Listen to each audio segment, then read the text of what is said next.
thing happened in Mu and Atlantis, where people were divided by ideologies, supposedly good and evil, and plunged into endless chaos, just like today when people are divided into fascists and communists. The conspiracy was so big that people all believed the lie. Just like Goebbels said, the bigger the lie, the more convincing it is. The Qur'an says the same thing about Prophet Noah's people who perished in the flood.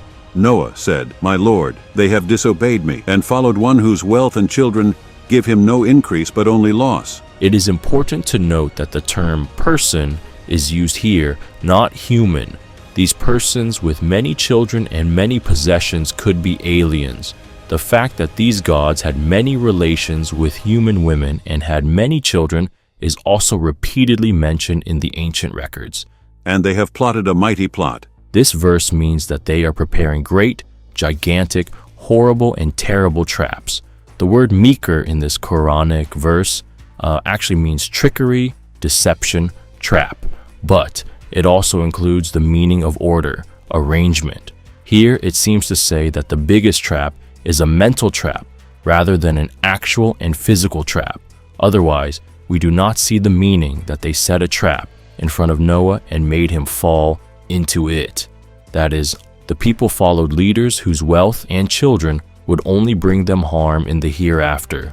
In order to show to the people that they were guided and good person, these leaders devised great tricks and said to the people, "Do not give up your gods," that is, idol worship.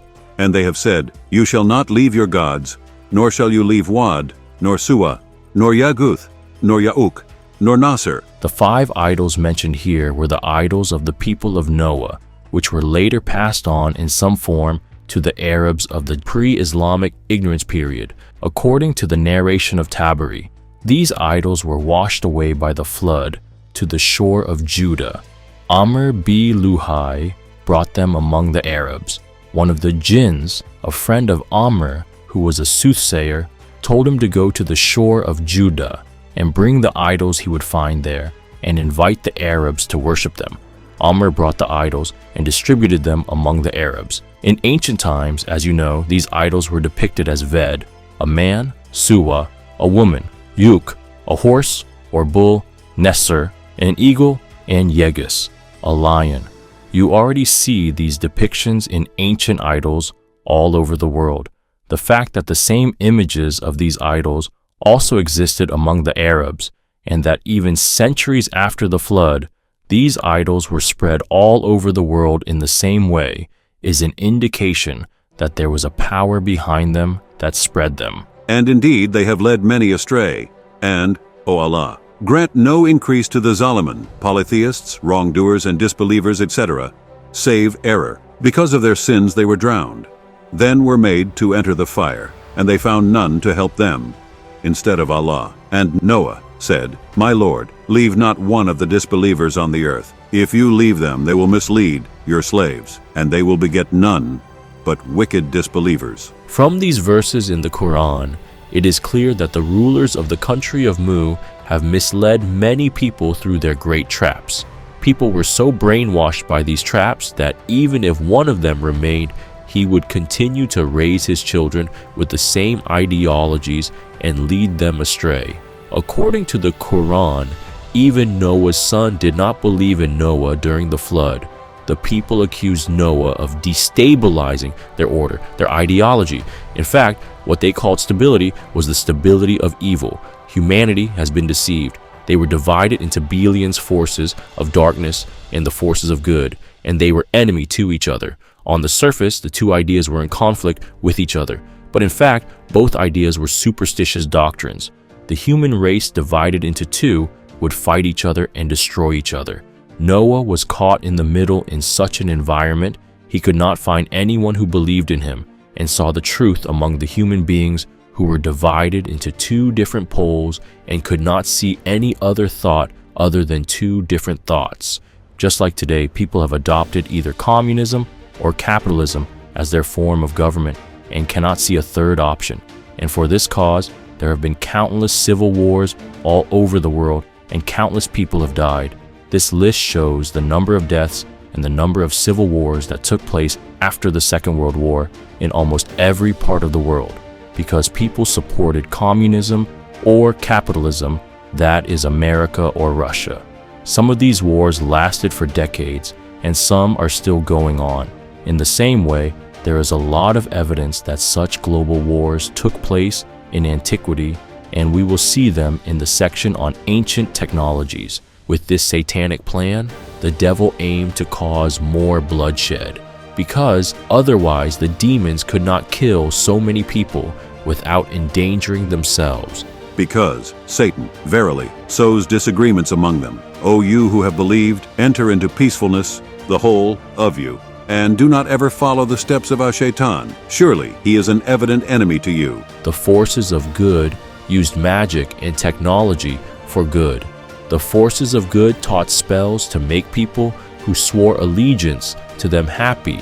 In the same way, the Antichrist, who will emerge with the same teachings and symbols, will say, I am your savior, and will give power and worldly wealth to the people who pledge allegiance to him through magic. Zecharia Sitchin, in his book Wars of Gods and Men, gives information about the global war described in ancient texts and how this war was a collusion. Zecharia Sitchin describes this war in his book. The god Ninhursag first set out to stop this war and negotiate peace at Enlil's headquarters. The first reaction of Enlil's followers to Ninhursag's brave initiative was to accuse him of helping demons. The Second Pyramid Wars between the gods in antiquity were very bloody and brutal. The hymns attributed to Ninurta make numerous references to his achievements and heroism in this war, characterizing the enemy as the Great Serpent. O mighty one, Great Serpent, you have taken that warrior god from all the mountains where he hid. The phrases appear. The two warring parties are all snakes, as they are related according to historians. The ancient texts also speak of the almost globalized dimension of the war. On one side are Ninurta and Adad, Ninma's first child. They will soon be joined by Sin and later, in Nana, Ishtar. On the other side are Nergal, another god, Ra Marduk, described as mighty, majestic, and Horus, the god of the two great houses, the two great pyramids of Giza, who tries to escape in sheepskin. According to Zecharia Sitchin's translations of ancient texts, when the war is over, nothing happens to the gods. They make peace and the war is over. Turning to his sister, he says peacefully, Go and comfort my brother. Offer him a chance for life. Open his barred door and let him out. Doing as he was told, Ninhursag went to fetch his brother and offered him his wishes. He told him that his safety and that of his sons was assured. He signaled them with stars. When Enki hesitated, she tenderly said to him, Come, let me take you out. Holding Enki's hand as she did so, Ninhursag takes him and the other defenders of the pyramid to Hursag, his home. Ninurta and his warriors watch as Enki's side leaves the stage. The immense and impregnable structure is now empty, and the silent. So it is clear from this information that the reconciliation of the kings of the two countries was a situation that all humanity enjoyed. But what happened as a result of the war happened to the people. Many people died. It is not known after how many world wars the flood took place. But we learn from ancient writings how the gods fared after the flood. Zecharia Sitchin describes the state of the god Marduk after the flood in her book The War of Gods and Men as follows. But Marduk, the god, says that he wants to take the reins now, citing the change that the flood has caused in the world. After the flood, according to him, the judgment of heaven and earth had gone astray. The cities of the gods in this vast world were not what they used to be. They were not put in their old places. When I look at them again, I'm disgusted by the evil in them. I must regain my old resilience that the flood took away. The only evidence we have of Marduk's moves is a tablet found in the library of Assurbanipal, in which an aged Marduk describes his aimless travels and his inevitable return to Babylon. I have been an aimless traveler in many lands. I have gone from where the sun rises to where it sets. As we see in the ancient texts, the demon Marduk lost his power after the flood. The system of the world changed a lot for him, and he returned to Babylon, which is mentioned in the Qur'an as the first place where demons taught magic to humans.